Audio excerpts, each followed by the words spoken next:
Saya lihat itu di dunia per-YouTubean, prihatin sih saya lihatnya. Kenapa prihatin?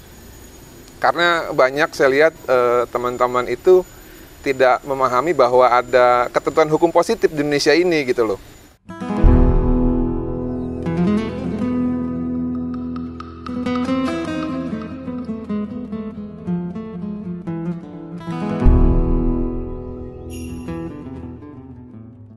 Apakah yang saya sampaikan ini pernah juga menjadi suatu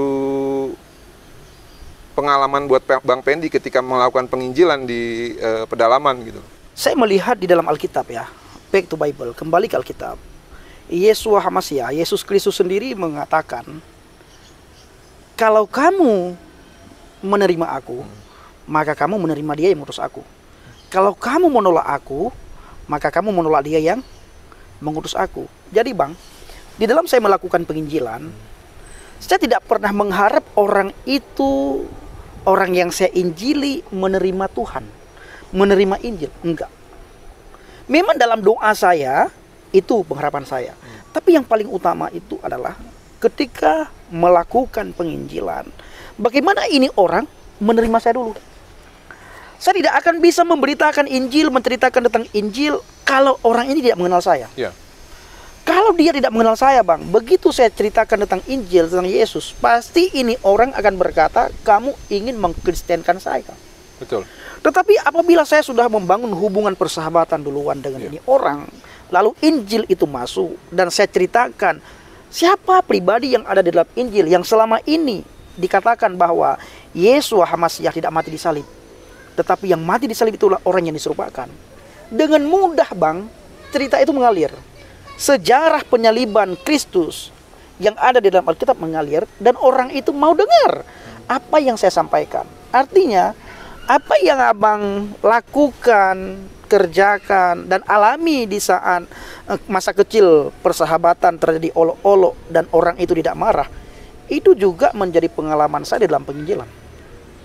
Membangun hubungan persahabatan adalah salah satu jembatan untuk masuk Injil. Ya. Tanpa membangun hubungan persahabatan, orang itu bukan saja menolak Injil, kita sudah ditolak duluan. Saya sering berkata begini Bang, apabila adab kita tidak ada dalam memberitakan Injil, tingkah laku kita tidak mencerminkan Kristus dalam memberitakan Injil, mereka bukan saja Injil ditolak, tapi kitanya ditolak. Ya.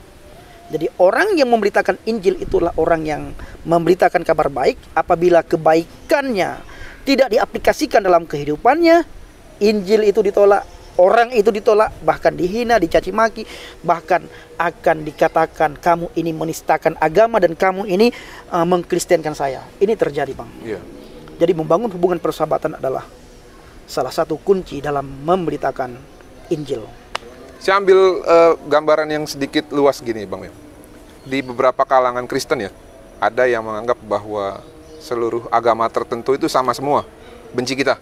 Nah, padahal sebenarnya faktanya enggak. Karena kan agama itu kan kepercayaan, sedangkan manusianya itu ya manusia. Sebenarnya kita semua sama, bedanya hanya di pengajaran. Kembali lagi, ada beberapa dari kelompok tertentu, contohnya dari Islam yang menganggap bahwa seluruh orang Kristen itu jahat. Nah, bagaimana sih kita merangkai dan merawat bingkai NKRI dalam konsep penginjilan ini ya? Minimal ya kalau menurut saya, minimal. Dengan kita mencitrakan diri kita sebagai pengikut Kristus ya, dalam menyampaikan kabar baik dengan cara kita yang memang sesuai Alkitabiah. Di situ kita bisa menggambarkan kepada mereka, mencitrakan kepada mereka bahwa orang Kristen itu tidak jahat, gitu loh. Iya. Saya kata-kata dari teman saya juga ya, ketika dulu kuliah. Dia bilang begini ke saya, ternyata gambaran saya selama ini mengenai kepercayaan kalian itu salah. Karena sebelumnya saya beranggapan bahwa ketika saya dekat dengan kalian, saya akan kalian tarik gitu loh. Ternyata ketika kita berteman enggak gitu loh. Ternyata justru ya kalian menghargai saya dengan apa yang saya imani gitu loh. Nah, dari situlah timbul suatu dialog kan, timbul dialog dan timbul interaksi dan timbul kehangatan dalam bersahabat gitu kan. Saya percaya nantinya dari satu orang ini akan menjadi agent of change. Dia akan menyampaikan kepada keluarganya, dia akan menyampaikan kepada teman-temannya bahwa Kekristenan. pandangan dia selama ini Tentang yang dia kekristenan. tahu ternyata salah. Iya, Ternyata terlepas dari apapun agamanya, kita ini semua manusia. iya, Itu yang penting, karena kan di ajaran kita juga di kekristenan kan ada yang namanya kasihlah Tuhan Allahmu dan Betul. aja kasihlah sesama manusia ya, Iya. seperti engkau mengasihi dirimu sendiri. benar. Nah, ini yang memang harus kita ingat juga, bahwa agama itu bukan batasan bagi kita untuk mengasihi sesama manusia. Nah, Bang, apa yang teman Abang sampaikan Ya, itu juga yang saya alami. ya, Sebelum saya mengenal Kristus, menjadi orang Kristen, bahkan saya menjadi seorang evangelis, penginjil, Bang, saya juga punya pikiran yang sama, bahwa ketika saya berteman dengan orang Kristen itu ingin menarik saya untuk menjadi orang Kristen. Nah, tahu nggak kenapa, Bang? Yang pertama itu karena sudah didoktrin. Yang kedua, memang ada ayat dalam Al-Quran. Di situ dikatakan, lan tarda anna Yahudi wan Nasara hatta tattabi'a millatahum. Tidak akan, ini surah azan ini, kita lanjut aja, Bang, ya. Tidak akan rela orang Yahudi dan Nasrani sebelum kamu mengikuti agama mereka. Jadi, kalau misalnya nih, Bang Martin kafir ya, Kristen, saya Islam. Bang Martin, kita berteman baik. Bang Martin sering menolong saya, sering membantu saya. Itu ada udang di balik bakwan. Ada tujuan. Bukan karena teman, karena sahabat, tetapi di balik semua itu, Abang ingin menarik saya untuk datang kepada Kristus. Ingin mengkristenkan saya. Kalau tidak mungkin Abang berkelakuan baik sama saya, berbuat baik sama saya. Nggak mungkin. Ini kami sudah ditanam, Bang. Dan ini ada ayatnya. Orang Yahudi dan Nasrani tidak akan rela sebelum kamu mengikuti agama mereka. Nah, apa salah Yahudi? Kapan Yahudi datang ke Aceh untuk mengkristenkan saya? Kapan Bang Martin datang ke rumah saya untuk mengkristenkan saya? Tidak. Orang di luar kekristenan bisa percaya kepada Yesus. Itu karena satu, Bang. ya, Keselamatan, ya. anugerah, kasih karunia. Hanya itu. Ya, kembali lagi tadi kan, kalau ada ayat tadi Bang Pendi bilang kan, karena ini kan berhubungan dengan apa yang Abang percayain dulu ya. Tapi kan ada ayat yang lain kan yang menganggap bahwa, yang mengatakan bahwa jika engkau kurang memahami ajaran ataupun ayat-ayat dalam agama tersebut, tanyalah kepada ahli kitab. Betul. Ya kan, dan juga ada kata-kata kalau nggak salah dalam ayat tersebut juga mengatakan bahwa Yahudi dan Nasrani adalah ahli kitab gitu loh, Iya. bukan kafir. Makanya tergantung kita mau mengambil yang mana kan. Betul. Nah, itu disampaikan begini. Allah berkata kepada Nabi Muhammad, Ya, wahai Muhammad, kalau kamu ragu-ragu terhadap apa yang kuturunkan kepadamu, bertanyalah kepada ahli kitab. ya, Nah, malah Allah menyuruh Muhammad, kalau kamu ragu-ragu terhadap apa yang kuturunkan, ya bertanya kepada ahli kitab. Sementara kita tahu ahli kitab itu siapa sih? Nah, pertanyaannya, Bang, kalau begitu kapan Bang Pendi tahu ahli ini? Setelah saya mengalami Kristus, Bang. Sebelum saya mengalami Kristus, hati saya masih tertutup rapat terhadap Injil. ya, Kenapa? Karena kita sudah didoktrin, Bang, bahwa Injil ini sudah dipalsukan. Injil ini sudah diubah-ubah oleh manusia. Injil ini sudah diubah-ubah oleh Paulus. Ternyata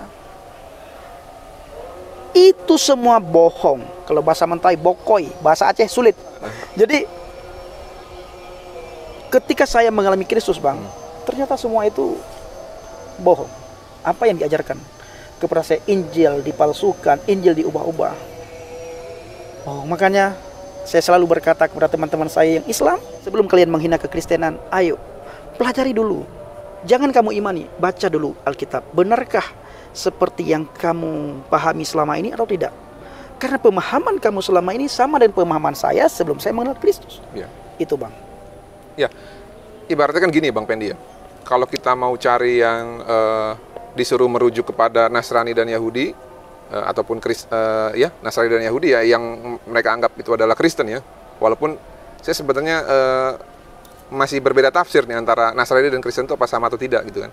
Dan ada juga memang yang mengatakan bahwa kitab-kitab tersebut sudah dibawa-ubah dengan tangan manusia. Nah, ini kan sebenarnya kan tergantung mereka mau mengambil yang mana. Ya. Sama seperti tadi saya bilang, ada yang mengatakan bahwa kita ini adalah berbeda agama atau kafir, ada juga yang menyebutkan bahwa kita ini ahli kitab. Ya.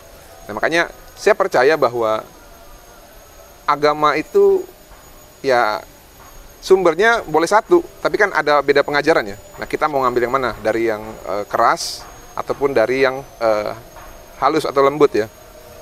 Dan saya yakin lah kalau di Indonesia ini kita itu pasti semua cinta damai ya Bang Pendi ya. Betul. Kita ini cinta damai dan kita ini masyarakat yang dipersatukan oleh semangat perjuangan yang sama, di mana pada saat kita dijajah itu kita ingin merdeka dari penjajahan. Jadi saya pikir jangan sampai kepercayaan itu justru membenturkan kita dengan saudara-saudara yang berbeda agama. Betul. Gimana menurut Bang Pendi? Bener Bang. Tapi kembali ya, seseorang akan terikat dengan agamanya ketika tidak bisa menerima agama lain. Karena itu yang saya alami dulu Bang. Makanya ketika saya menerima Kristus, perjumpaan pribadi, mengalami perjumpaan pribadi dengan Kristus, saya benar-benar terlepas Bang. Dan pelan-pelan Tuhan singkapkan apa yang terselubung dalam hati saya selama ini. Tuhan singkapkan. Bahkan Bang, saya menjadi seorang evangelis, saya sudah melakukan penginjilan kemana-mana. Itu karena itu banyak orang yang hidup di dalam penjajahan agama.